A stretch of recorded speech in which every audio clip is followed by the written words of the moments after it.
CPM ജില്ലാ സമ്മേളനത്തിന്റെ ഭാഗമായി നഗരസഭ സാംസ്കാരിക ചത്വരത്തിൽ പലസ്തീൻ ഒരു രാഷ്ട്രീയ വിചാരം സെമിനാർ സംഘടിപ്പിച്ചു.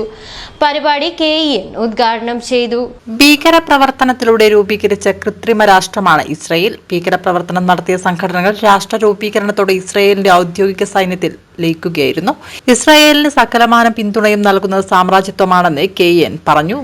ഇസ്രായേൽ എന്ന് പറയുന്നത് അതേസമയം തന്നെ ഇസ്രായേലിനകത്ത് ജനത, അതിൽ ജൂതമതത്തിൽപ്പെട്ടവർ പെടും, ക്രിസ്തുമതത്തിൽപ്പെട്ടവർ പെടും, ഇസ്ലാം മതത്തിൽപ്പെട്ടവർ പെടും, ഈ മതത്തിലൊന്നും പെടാത്തവർ പെടും. അവരെ ഐക്യപ്പെടുത്തുന്നത് മതനിരപേക്ഷ ജനാധിപത്യ മൂല്യബോധമാണ്. അതിൻ്റെ അടിസ്ഥാനത്തിൽ അവർ സാമ്രാജ്യത്വത്തിനും സയനിസത്തിനുമെതിരെ പൊരുത്തിക്കൊണ്ടിരിക്കുന്നുണ്ട്. നമ്മൾ സൗകര്യത്തിന് ഇസ്രായേൽ എന്ന് പറയുമ്പോൾ ഇസ്രായേലിലെ മുഴുവൻ മനുഷ്യരുമല്ല.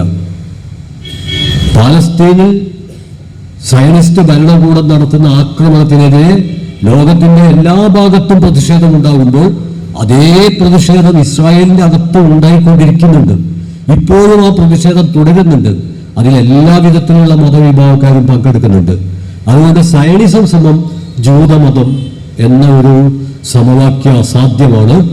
ഇന്ത്യൻ പശ്ചാത്തലത്തിൽ നമുക്കറിയാവുന്നതുപോലെ ഇന്ത്യൻ നവഭാസം സമം ഹിന്ദുമതം, ഹിന്ദുത്വം എന്ന പ്രയോഗം പോലും അപര്യാപ്തമാണ്. പക്ഷെ ആ വിധമാണത് പ്രചരിപ്പിച്ചുകൊണ്ടിരിക്കുന്നത്. എന്നാൽ സയനിസം രൂപപ്പെട്ടു വന്നത് ജൂതമതത്തിൻ്റെ തത്വങ്ങളെ അചരിത്രപരമായി അവതരിപ്പിച്ചുകൊണ്ടാണ്, അതിൻ്റെ തത്വങ്ങൾ വക്രീകരിച്ചുകൊണ്ടാണ് എന്ന കാര്യത്തിൽ യാതൊരു സംശയവുമില്ല. അതുകൊണ്ട് രാഷ്ട്രീയ സയനിസത്തിൻ്റെ ഏറ്റവും വലിയ എതിരാളികൾ മതപരമായ സയനിസം ഉയർത്തിപ്പിടിക്കുന്നവരാണ്. അവർ പൊളിറ്റിക്കൽ സയൻസുമായിട്ട് യോജിക്കുന്നില്ല.